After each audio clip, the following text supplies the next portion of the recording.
Hi guys, అందరూ ఎలా ఉన్నారు? బాగున్నారా? నేను బాగున్నాను ఫ్రెండ్స్. ఇవాళ అయితే నేను గోంగూర పప్పు చేద్దాం అనుకుంటున్నాను. సో గోంగూర పప్పుకి నేను శనగపప్పు ప్లస్ కందిపప్పు రెండు వేయించి పెట్టేసుకుంటున్నాను. కందిపప్పు ఎక్కువ ఉండాలి. నేను 2 గ్లాసెస్ ఆఫ్ కందిపప్పు తీసుకున్నాను అనుకోండి. సో తలగొట్టేసి అంటే కొంచెం తక్కువలో, గ్లాస్కి కొంచెం తక్కువలో శనగపప్పు తీసుకున్నాను.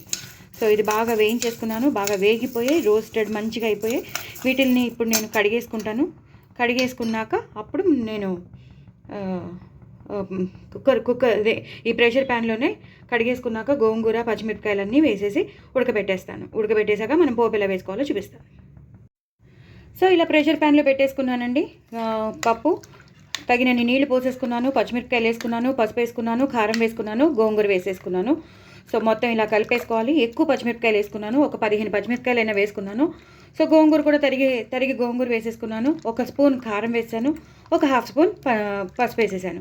ఇప్పుడు నేను దీన్ని ఉడకడానికి పెట్టేస్తానండి. ఉడికిపోయాక బాగా మ్యాషప్ చేసేసాక కొంచెం చింతపండు రసం వేసేసి మనం పోపెట్టేసుకుందాం. చూసారు కదండి, పప్పు ఎంత బాగా ఉడికిపోయిందో చూసారు కదా. ఇలా బద్దల్లాగే ఉండాలి. మనకి శనగపప్పు అనేది, కందిపప్పు అనేది బాగా మ్యాష్ అయిపోకూడదు. ఇలా ఎంత ఉడకాలో అంతే ఉడకాలి. శనగపప్పు కూడా మనకి బద్దల్లాగా మనకి తింటుంటే వస్తూ ఉండాలి. సో ఇది బాగా మ్యాషప్ అయిపోయింది, బాగా ఉడికిపోయింది కాబట్టి దీన్ని ఒక్కసారి నేను ఇలా ఆవిరి వస్తుంది, మీకు కనిపించట్లేదు.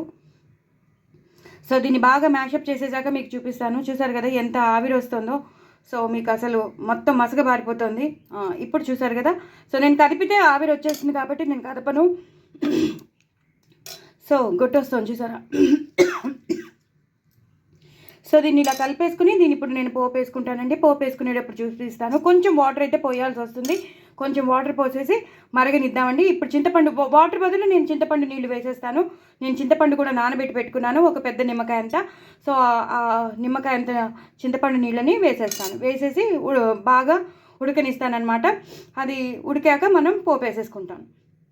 సో చింతపండు నీళ్ళు పోసేటప్పుడు మీకు చూపిస్తాను. చూసారు కదండి, పప్పు మరిగిపోతుంది, బాగా మరిగిపోతుంది. ఇలా బద్దల్లాగే ఉంచుకోవాలని చెప్పాను కదా. ఇప్పుడు నేను చింతపండు రసం వేసేస్తాను. ఫుల్ ఎక్కువ ఇప్పుడు ఈ మధ్య కాలంలో మనకి గోంగూర అనేది కొంచెం పులుపు తక్కువగానే ఉంటుంది కాబట్టి నేను ఒక పెద్ద నిమ్మకాయ అంత చింతపండు రసం వేసేసాను. ఇప్పుడు హైలో పెట్టేసుకున్నానండి. ఇప్పుడు కొంచెం కారం వేసేస్తాను. అలాగే పోపులో కూడా నేను వేస్తాను. అలాగే ఆవాల మెంతుల పొడి వేసేస్తాను, ఒక 1/2 స్పూన్ ఆవాల మెంతుల పొడి. అలాగే గోంగూర పప్పు కాబట్టి పడుతుందండి, ఉప్పు పడుతుంది. ఒక పెద్ద స్పూన్తో ఉప్పు వేసేసాను. దీన్ని ఇప్పుడు బాగా మరగనివ్వాలండి. ఆ ఆవాల మెంతుల పొడి వేసింది, కారము, ఉప్పు వాటిలతో మనం చింతపండు రసం కూడా వేసాం కాబట్టి బాగా మరిగిపోవాలి. మరిగిపోతే ఆ చింతపండు రసం అంతా ఈ పప్పులోకి ఆ పులుపు అనేది పట్టేస్తుంది. సో బాగా మరిగిపోయేటప్పుడే కొంచెం కరివేపాకు కూడా వేసేసుకుందాం. సో మరగనిద్దామండి. మరిగాక మీకు మళ్ళీ చూపిస్తాను. ఇలా మరుగుతున్నప్పుడే ఇలా క్రష్ చేసిన వెల్లుల్లిపాయలు కూడా వేసేద్దామండి. వేసేసి మరగనిద్దాం. చూసారు కదండి, పప్పు బాగా మరిగిపోతుంది. ఎంత బాగా మరిగిపోతుందో చూసారు కదా. ఈ టైంలో మనం కొంచెం సాంబార్ పొడి వేసుకుందాం. సాంబార్ పొడి వేస్తే మంచి టేస్ట్ వస్తుంది పప్పులోకి. సో సాంబార్ పొడి 1.5 స్పూన్స్ వేసేసాను. సో ఇలా కలిపేసుకుందాం. చాలా బాగుంటుందండి గోంగూర పప్పు అయితే. అందరూ ఫ్యాన్స్ ఉన్నారు. మామిడికాయ పప్పు, టమాటో పప్పు ఎంతమంది ఇష్టపడతారో, పాలకూర పప్పు, కొన్ని పప్పులు చాలామంది ఇష్టపడతారు కదా. అలాగా గోంగూర పప్పుకు కూడా చాలామంది ఫ్యాన్స్ ఉన్నారు. మా ఇంట్లో కూడా చాలామంది ఉన్నారు. ఇలా శనగపప్పు వేస్ట్ చేసుకోవాలండి. శనగపప్పు, కందిపప్పు రెండు కలిపేసి ఇలా బద్దలుగా ఉంటేనే బాగుంటుందన్నమాట. బాగా మరిగిపోతుంది. క్రష్ చేసిన వెల్లుల్లిపాయలు ఎంత బాగా కనబడుతున్నాయి కదా. సో ఇప్పుడు నేను పోపు వేసేసుకుంటానండి. పోపు రెడీ పెట్టేసుకున్నాను. సో రెడీ అయిపోయింది, కాగిపోయింది. ఆవాలు, జీలకర్ర, ఎండుమిరపకాయలు, వెల్లుల్లిపాయలు వేసేసాను. బాగా కాగిపోయింది. సో ఇప్పుడు ఇంగు వేసేసుకుంటాను. ఇంగు ఈజ్ మస్ట్ అండి. ఇంగు లేకపోతే అసలు స్టార్ట్ చేయొద్దు. నేను 10 సార్లు చెప్తానని కాదు. ఇంగు చాలా బాగుంటుంది పప్పులోకి, పులుసుల్లోకి, పచ్చళ్ళలోకి. ఇది బాగా వేగిపోయింది కదా. ఇప్పుడు నేను కారం వేసేసుకుంటానండి. కారం వేసేసుకుని ఇలా అనేసుకోవాలి ఒకసారి. సో దట్ అది మొత్తం అంతా కలిసిపోతుంది. అలానే ఎక్కువసేపు ఉంచకూడదు, కారం కలర్ మారిపోతుంది. మనకి కావాల్సింది ఆవాలు, జీలకర్ర, ఎండుమిరపకాయలు, వెల్లుల్లిపాయలు బాగా వేగడం కావాలి. ప్లస్ ఇందులో ఈ పోపులో ఒక్కసారి కారం ఇలా కనిపించడం మనకు కావాలి. సో బాగా వేగిపోయింది. ఇప్పుడు దీన్ని నేను మెల్లిగా దీంట్లోకి ట్రాన్స్ఫర్ చేసేసుకుంటాను. సో చాలా టేస్టీ అయిన పప్పు, గోంగూర పప్పు ఎంత బాగుంటుందంటే ఆ గోంగూర పప్పు అంత బాగుంటుంది. లాస్ట్లో మళ్ళీ కరివేపాకు, అలాగే కొత్తిమీరతో గార్నిష్ చేసేసుకోండి. అయిపోయింది గోంగూర పప్పు. ఎంతో ఎంతో టేస్టీ అయిన గోంగూర పప్పు మీ సొంతం అయిపోతుందండి. మరి ఇంకెందుకు ఆలస్యం, నా ఛానల్ని సబ్స్క్రైబ్ చేసుకోండి, సపోర్ట్ చేయండి. మరిన్ని రెసిపీస్తో మీ ముందుంటాను.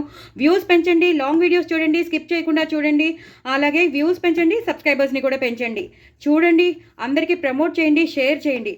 సో దట్ నా ఛానల్ నిలబడుతుంది. ఎంతో ఎంతో టేస్టీ అయిన పప్పు మీకు రెడీ అయిపోతుంది. చూసారు కదా, ఆయన ఎన్నో పప్పులు నేను మీకు చూపిస్తున్నాను, రకరకాల పప్పులు తీసుకొచ్చి మీకు చూపిస్తున్నాను. సో ఇది మాత్రం అల్టిమేట్ ఉంటుంది. గోంగూర పప్పు చాలా చాలా టేస్టీగా ఉంటుంది. ఎంత బాగుంటుంది. ఆ వెల్లుల్లిపాయలు మధ్యలోకి వస్తూ ఉంటాయి. ఆ వెల్లుల్లిపాయ పోపు, ఇంగు పోపు అదిరిపోతుందండి. మంచి ఫ్లేవర్ వచ్చేస్తుంది వంటిల్లంతా. Superb extraordinary. వేడివేడి అన్నంలో ఎక్కువ నెయ్యి వేసుకుని అప్పడాలు కానీ వడియాలు కానీ నంచుకుని తింటే చాలా చాలా బాగుంటుంది. మరి ఇంకెందుకు ఆలస్యం, తప్పకుండా చేసుకుంటారని అనుకుంటున్నాను. ఈ పప్పు అసలు మిస్ అవ్వద్దు. చాలా చాలా టేస్టీ అయిన పప్పు. నేను ఇదే ఫస్ట్ టైం యూట్యూబ్లో కూడా నేను షేర్ చేసినది. సో తప్పకుండా చూడండి, చేసుకోండి. చాలా చాలా ఫ్యాన్స్ ఉంటారు, చాలామంది ఇష్టపడతారు గోంగూర పప్పుని. ఎప్పుడు రొటీన్గా పచ్చడి కాకుండా, కూరలు కాకుండా, వేరే దాంట్లో కలుపుకోవడం కాకుండా ఇలా గోంగూర పప్పు చేసుకుంటే మాత్రం సూపర్బ్ ఉంటుంది. సూపర్బ్ అల్టిమేట్ ఉంటుంది. మరి చేసుకుంటారని అనుకుంటున్నాను. తప్పకుండా నా ఛానల్ మాత్రం సబ్స్క్రైబ్ చేసుకోవడం అసలు మర్చిపోద్దు. చూసారు కదా ఎంత బాగుందో. బాయ్ అండి.